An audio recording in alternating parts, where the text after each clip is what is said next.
Border पर देश के कोने कोने से आए हुए लोग मौजूद हैं।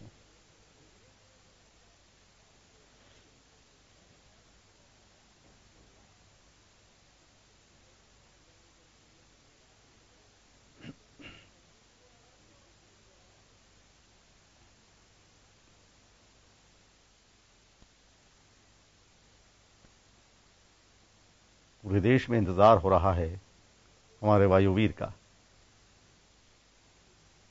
वाघा बॉर्डर पर आप देख रहे हैं कि देश के कोने कोने से आए लोग मौजूद हैं और हाथों में तिरंगा लिए इंतजार कर रहे हैं कि कब हमारे वायुवीर के कदम हमारे देश की सीमा में पड़ें और वो स्वागत के लिए उमड़ें।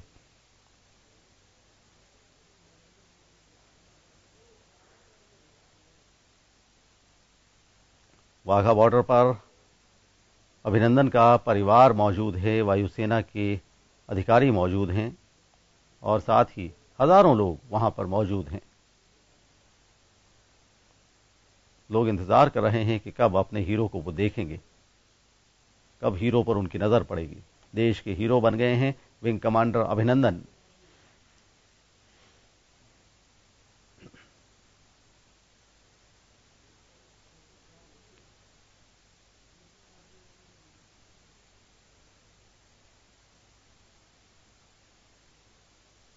विंग कमांडर अभिनंदन की घर वापसी होने वाली है थोड़ी ही देर में।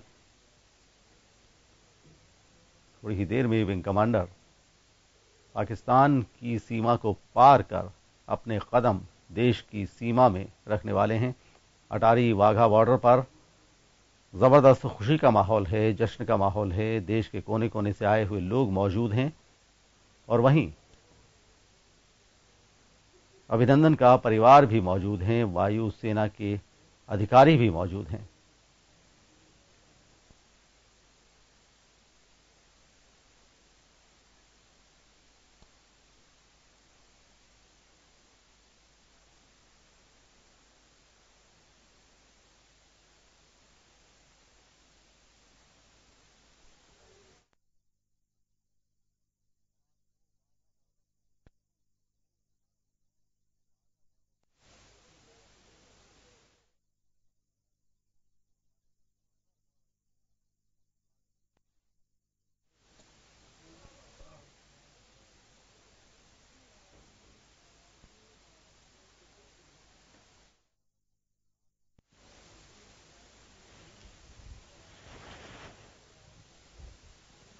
तो अटारी वाघा बॉर्डर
तो विंग कमांडर अभिनंदन का इंतजार हो रहा है और अपने हीरो को देखने के लिए बेताब हैं लोग कि कब उनके कदम हमारे देश की सीमा में पड़ें और कब वो उनके स्वागत के लिए उमड़ पड़ें। लोग अपने साथ फूलों के हार लेकर आए हैं, आतिशबाजी लेकर आए हैं, मिठाइयां लेकर आए हैं ताकि अपने वायुवीर का वो दिल की गहराइयों से स्वागत कर सकें। विंग कमांडर अभिनंदन की वतन वापसी को लेकर पूरे देश में जश्न का माहौल है। लोगों को इंतजार था कि पाकिस्तान कब उन्हें रिहा करे और कब वो अपने हीरो का स्वागत करने के लिए उमड़ पड़े। बहरहाल पाकिस्तान के प्रधानमंत्री इमरान खान ने सद्भाव की और शांति की दुहाई देकर उन्हें रिहा करने का ऐलान किया। हालांकि वो कुछ शर्तें रखना चाहते थे, लेकिन भारत की सख्ती के आगे पाक पीएम की एक भी नहीं चली और आखिरकार पाकिस्तान के प्रधानमंत्री इमरान खान को हमारे वायुवीर को रिहा करना पड़ा।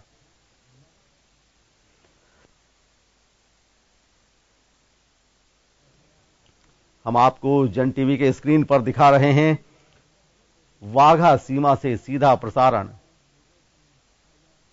हजारों लोग विंग कमांडर अभिनंदन के स्वागत के लिए वहां मौजूद हैं।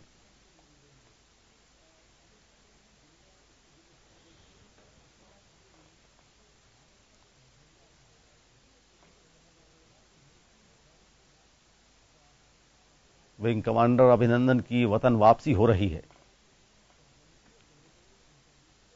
और थोड़ी ही देर में, बस कुछ लम्हों का इंतजार है और लोग अपने हीरो को देख सकेंगे, उसके दीदार कर सकेंगे। वायुवीर का स्वागत करने के लिए जहां हजारों लोग मौजूद हैं, वहीं उनका परिवार भी मौजूद है। वायुसेना के अधिकारी भी मौजूद हैं। वायुसेना के सीनियर ऑफिसर्स वाघा बॉर्डर पर मौजूद हैं और वहीं देश के कोने कोने से आए हुए हजारों लोग वाघा बॉर्डर पर मौजूद हैं अभिनंदन करने के लिए।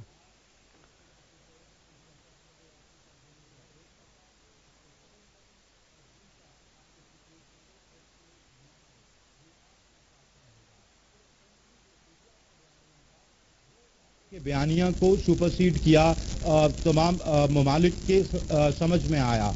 तो मेरे ख्याल है इस आइसोलेशन को हम इस पर्टिकुलर पुलवामा अटैक के बाद ऐसे समझ सकते हैं। अब पाकिस्तान पर क्या इसका असर कितना होगा वो अभी थोड़ी देखने वाली बात होगी, क्योंकि पाकिस्तान कहता कुछ है, करता कुछ है और कंटिन्यूसली एक डिनायल मोड में रहता है।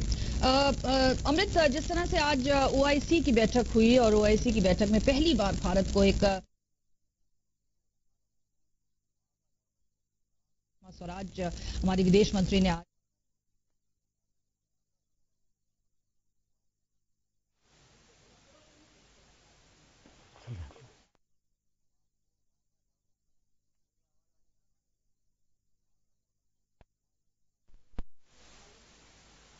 नहीं, क्योंकि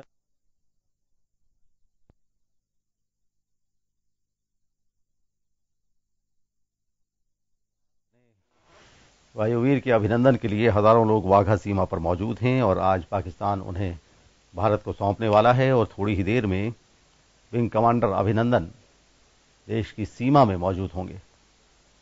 हजारों की तादाद में देश के कोने कोने से आए हुए लोग वाघा बॉर्डर पर मौजूद हैं। आप देख रहे हैं जन टीवी स्क्रीन पर वहां से सीधा प्रसारण।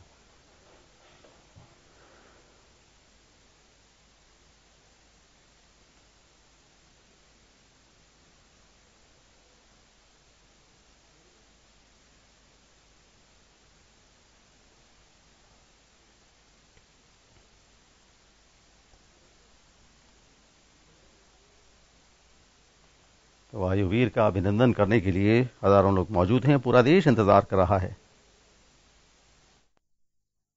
नहीं हो सकती। आप इसको टेररिज्म को जिहाद का नाम देके बम नहीं फेंक सकते, क्योंकि आप बम जिहाद का नाम देके फेंकें या बम आप किसी और चीज का नाम देके फेंकें, बम फेंकना अपने आप में टेररिज्म है। तो ये बयानिया इंडिया का बड़ा क्लियर उस फोरम पर एक मैसेज था इस्लामिक नेशंस को कि ये हमारा पॉइंट ऑफ व्यू है और आप इसको समझें, क्योंकि पाकिस्तान ओआईसी को एक ऐसी फोरम थी जिसको यूज करता था कश्मीर के रेजोल्यूशंस के लिए। उनका एक तरह का रद्द अमल हो गया था कि कश्मीर पे उन्होंने रेजोल्यूशन पास करना ही करना है और वो सपोर्ट वहां से सीख करता था अपने आप को the only Islamic nuclear power कहता था। तो एक तरह का उनका सरबराह बनता था। तो उस बयानिए को, उस नैरेटिव को आप तोड़ने में सक्षम हुए या उस विदेश मंत्री की तकरीर उसकी तरफ एक कदम है। एक मैसेज क्लियरली था, आउटरीच थी कि हमारे बायलैटरल जो आपके साथ संबंध हैं वो अप स्केल पर है, वो ट्रैजेक्टरी बढ़ी है और उसकी वजह थी कि भारत को इनवाइट भी किया गया ओआईसी पे।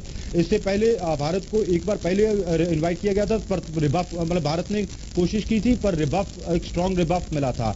तो इस तरह पहली बार भारत को इनवाइट करना और वो आपकी कूटनीतिक जीत थी। आपके जो बायलैटरल रिलेशंस हैं चाहे यूएई के साथ हों, चाहे सऊदी अरब के साथ हों, इनके साथ आपका जो अपस्विंग था वो आपको एक इनविटेशन दिया और एक उसने एक आपको फोरम दी अपना पॉइंट ऑफ व्यू रखने की कि हम कोई अग्रेसर नहीं है, हम कोई जुल्म ढाने वाला मुल्क नहीं है जो कश्मीर में जुल्म ढाता रहता है। ये नैरेटिव लगातार फीड किया गया और इस नैरेटिव को लेकर आप जानते हैं कि तमाम तंजीमें पैसे इकट्ठी करती रहीं और ये दहशतगर्द तंजीमें हैं, ये पैसे इकट्ठी करती रहीं और दहशतगर्दी को अंजाम देती रहीं भारत की सरजमी पे। तो भारत ने इस नैरेटिव को तोड़ने में एक पहला कदम है और ये अच्छी बात है कि आप आउटरीच कर रहे हैं ताकि आपने अगर दहशतगर्दी की कमर तोड़नी है, आपको इकोनॉमिकली, डिप्लोमेटिकली, मिलिटरीली हर तरीके से कोशिश करनी होगी। तो मेरे ख्याल से ये उसका एक बड़ा इफेक्टिव फोरम था अपने डिप्लोमेटिक स्टैंड आगे बढ़ाने का। जी अमृत, बने रहिएगा हमारे साथ। इस समय फिलहाल जो हम दृश्य देख रहे हैं, कुछ गतिविधि वहां पर नजर आ रही है, गाड़ियों की कुछ मूवमेंट नजर आ रही है। सुधीर के पास चलते हैं। सुधीर, इस समय कुछ मूवमेंट नजर आ रही है गाड़ियों की, हम देख रहे हैं जो शॉट्स आप दिखा रहे हैं वहां से हमें लगातार क्या कुछ जानकारी इस समय आपके पास है? बिल्कुल, मैं अपने कैमरामैन से कहूंगा वो आपको ठीक पीछे का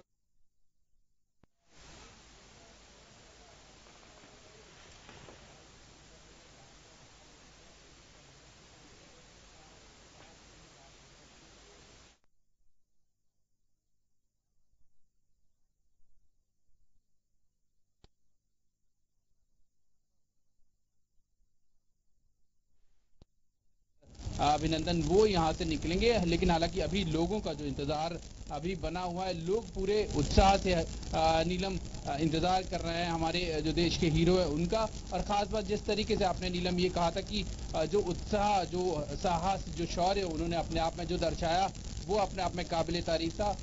किस तरीके से उन्होंने जो पाकिस्तानी F-16 है उसको फॉलो करते हुए उसको एक मार गिराया, वो अपने आप में काबिले तारीफ।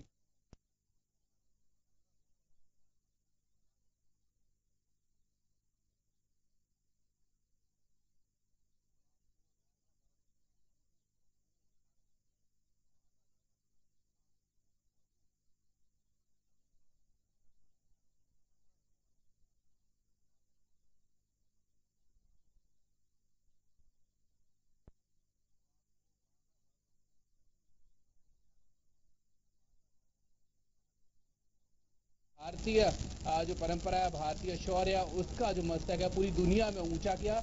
ये अपने आप में बिल्कुल एक काबिले तारीफ चीज रही और पूरा देश जो है वो उनको आज देखने के लिए यहाँ पूरी तरह से लालायित, एक तरह से कह दीजिए नीलम जी, बिल्कुल उत्साहित। और लगातार यहाँ जो नारे लग रहे हैं, तिरंगा यहाँ लहराया जा रहा है। तो ये बहुत जोश भरा माहौल है। पूरा देश जो है वो इंतजार कर रहा है कि हमारा जो हीरो है वो वहां से वाघा अटारी बॉर्डर से बाहर निकले और उसकी एक झलक उसको मिल सके। नीलम। सुधीर, जिस तरह से ये दृश्य हम देख रहे हैं और लगातार जो लोगों का जोश और उत्साह है वो बना हुआ है, पर हो सकता है अभी उन्हें कुछ देर और इंतजार करना पड़े एक झलक पाने के लिए विंग कमांडर अभिनंदन की। लेकिन इस बीच जिस तरह से आपकी लोगों से बातचीत भी हो रही है, सुबह से लोग बातचीत कर रहे हैं, हम जानते हैं कि जिस प्रकार से भारत जो है वो क्रॉस बॉर्डर टेररिज्म का शिकार रहा है, उससे पीड़ित रहा है, और भारत ने जिस प्रकार का जवाब दिया है, जिस तरह से वहां पाकिस्तान में घुसकर वहां उनके जो आतंकी शिविर हैं उनको नष्ट करने का काम किया है। किस प्रकार से लोग भारत की इस कार्रवाई को देखते हैं, क्या उनका मानना है, क्या उनका कहना है? क्योंकि हम जानते हैं बॉर्डरिंग स्टेट पंजाब जो है वो भी आतंक का बहुत जबरदस्त शिकार रहा है। जिस प्रकार से क्रॉस बॉर्डर टेररिज्म के तमाम हम जानते हैं ऐसे उदाहरण हम देख सकते हैं। क्या कहते हैं वहां के लोग, खासतौर पर भारत के इस प्रकार की जो कार्रवाई की गई है, भारत का जो रुख इस समय हमें नजर आ रहा है आतंकवाद के खिलाफ, क्या क्या मानते हैं वहां के लोग?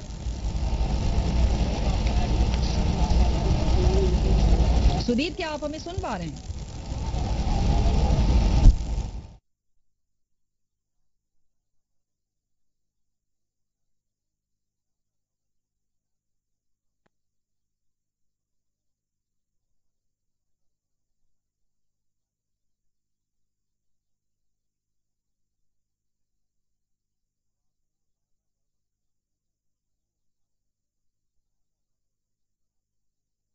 और कठिन प्रक्रिया होती है जिसके जरिए इस तरह की कार्रवाई को अंजाम दिया जाता है और इसी वजह से अलग अलग समय पर ये बार बार कहा गया कि जल्दी ही हम देख पाएंगे विंग कमांडर अभिनंदन भारत की सरजमी पर कदम रखेंगे, लेकिन लग रहा है कि उसमें भी थोड़ा सा वक्त और लगने वाला है। हमारे साथ हमारे संवाददाता अमृत इस समय न्यूज